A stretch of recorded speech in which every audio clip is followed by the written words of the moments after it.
Bonsoir à toutes et à tous, fiefés canailles en tout genre, comme je suis heureux de vous retrouver. Figurez-vous que cette année encore, j'ai une incroyable histoire à vous conter. Saviez-vous que dans ma jeunesse, j'avais sauvé Noël? Enfin, ça c'est l'appellation que certains lui donnent. Mais vous les enfants, vous devriez plutôt connaître cette fête sous le nom de la fête des éléments. Ouais, je vous vois dubitatif là. Noéliane vous a donc rien appris. Elle qui était pourtant née ce 36e jour du 12e mois de l'année. Eh bien, laissez-moi vous raconter comment j'ai sauvé la fête des éléments. Car voyez-vous, cette fête est liée à un éminent personnage. Moins que moi, je vous l'assure. Son nom est Klauser Moss, que l'on surnomme également le père des éléments. De nombreuses légendes racontent qu'à l'inverse de tous les habitants de ce monde, le père élémentaire aurait la capacité de maîtriser les 6 magies en même temps. Mais alors, comment un être aussi puissant occupe-t-il sa vie, me direz-vous? Eh bien, en une seule nuit, il apporte aux enfants sages de splendides cadeaux. Et par ça, j'entends vous, les pauvres et les orphelins. Car oui, contrairement à ce qu'on pouvait croire, celui-là, c'est pas un enculé de capitaliste. Mais bref, je m'égare. Notre rencontre s'est faite il y a de nombreuses années, à quelques jours de la fin de l'année. À cette époque, je parcourais des régions encore plus au nord que la Crète, là où très peu d'aventuriers peuvent se targuer d'y avoir foulé le sol, faisant de moi sans doute l'un des meilleurs aventuriers du continent. C'est donc après des semaines et des semaines de marche que j'ai atteint le Grand Nord, une zone où tout est fait de neige et de glace. Une zone si rude que même les monstres ne l'arpentent que très rarement. Alors que mon objectif n'était plus qu'à une foulée, un immense blizzard se leva. Et là, je ne vous parle pas d'une simple petite tempête de neige, non. Je fis face à un mur de glace vivant de plusieurs centaines de mètres de haut.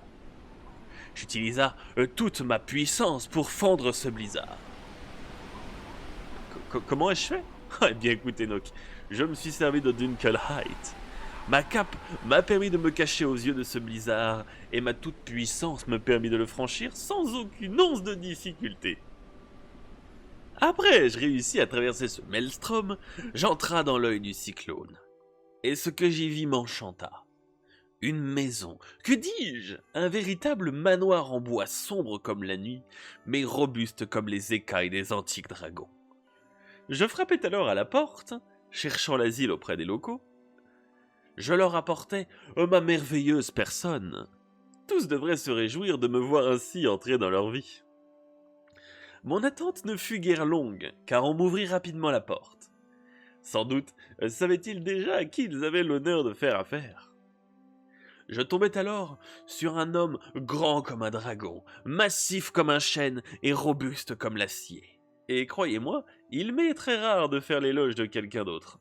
Alors, profitez-en. L'homme à la barbe vénérable se nommait Klauser Moss, le père élémentaire en personne.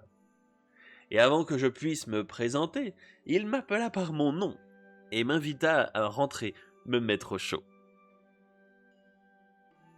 Son logis était des plus agréables, chaud, bien décoré, et surtout regorgeant de merveilles. Un voleur comme moi aurait été ravi que Monsieur Moss soit absent. Quoi? Ah bah on se refait pas, hein. Mais bref, le vieil homme s'assit lourdement devant la cheminée et m'invita à faire de même. Il me dit alors... Écoute Jean Larsen, roi incontesté de tous les voleurs de notre monde, je suis dans une impasse. Que puis-je faire pour toi, mon cher ami? Lui répondis-je. Je suis en train de perdre mon pouvoir. Mes gobelins ne m'obéissent plus et sont partis. La fabrique de jouets est au point mort et bientôt, moi aussi, je serai mort. Ouais, la rime était naze, mais ça sonnait mieux dans ma tête. Dans un instant de pure bonté d'âme, et face à la détresse du pauvre homme, je me proposais de l'aider, afin de sauver l'esprit élémentaire de cette fête qui rassemble toutes les races du crâne. Je donnerais jusqu'à ma vie. Ou pas. Ah, Larsen, tu es trop bon pour ce monde, me dit-il, larme à l'œil. Il m'expliqua alors son problème. Non loin d'ici se trouve une grotte, un lieu millénaire où repose un joyau magique d'une puissance incommensurable. Le joyau élémentaire, un cristal contenant les essences des 6 magies primordiales et source de pouvoir de Klausermoss, le père élémentaire. Vois-tu, mon ami, il y a de cela quelques semaines, une tarasque a élu domicile dans ces grottes. C'est quoi ces yeux de merlan frit? Attendez, vous ne savez pas ce qu'est une tarasque? Un peu de sérieux, voyons. Non, vraiment? Sans déconner. Bon. Eh bien. La tarasque est une sorte de dragon tortue sans ailes, totalement dénué de magie.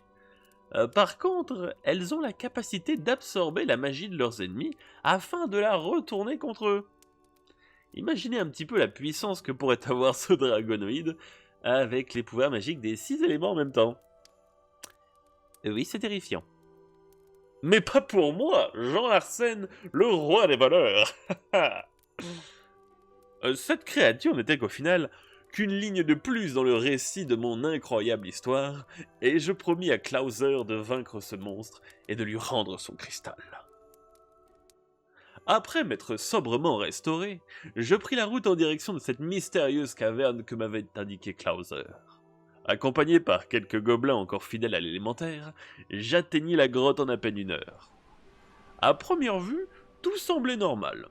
Seul l'impassible sifflement du vent me sifflait à l'oreille. Jean Larsen allait bientôt devenir le grand sauveur de la fête des éléments. Enquis d'une rage nouvelle, je pénétrai les lieux. Aucun piège, ni aucune ruse ne saurait me détourner de mon objectif. Après quelques instants, j'arrivais enfin au lieu qui allait accueillir notre affrontement final.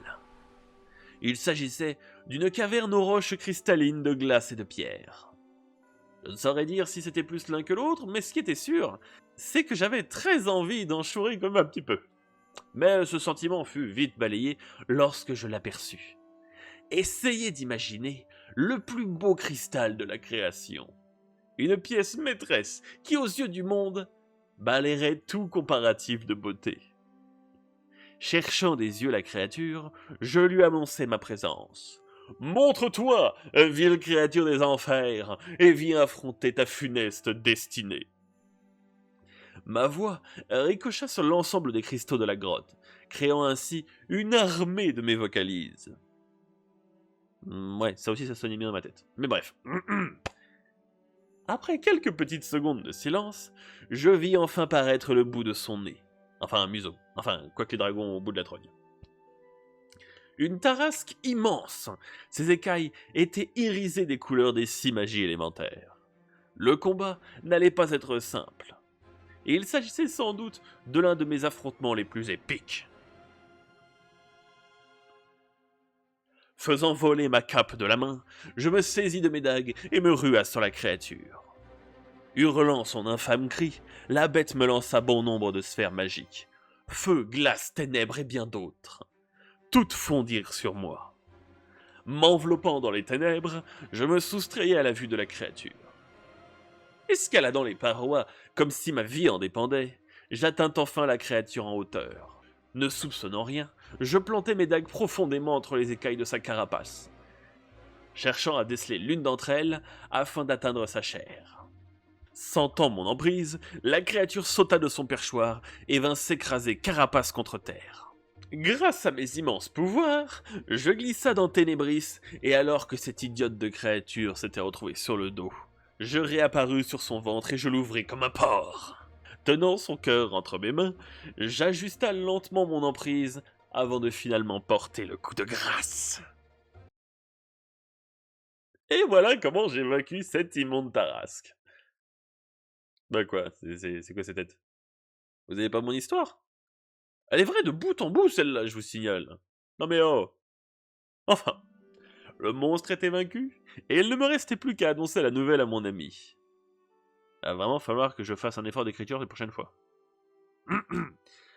Repoussant tous mes instincts de voleur, je laissai le cristal à sa place et regagna la demeure du père élémentaire. Ce dernier m'accueillit à bras ouverts et me serra si fort dans ses bras que j'eus l'impression de sentir mes os se briser. Me proposant l'asile ainsi qu'une forte récompense, je lui assurai ne pas avoir fait ça dans l'objectif d'obtenir une contrepartie. L'esprit de cette fête magique ayant toujours été primordial. Et c'est donc sous le regard chaleureux de ce vieil homme que je repris la route. Une route qui me mena à de nombreuses aventures et qui, des années plus tard, m'amena ici, dans cette pièce, avec vous mes enfants. Bon, j'espère que vous aimez mon histoire les enfants.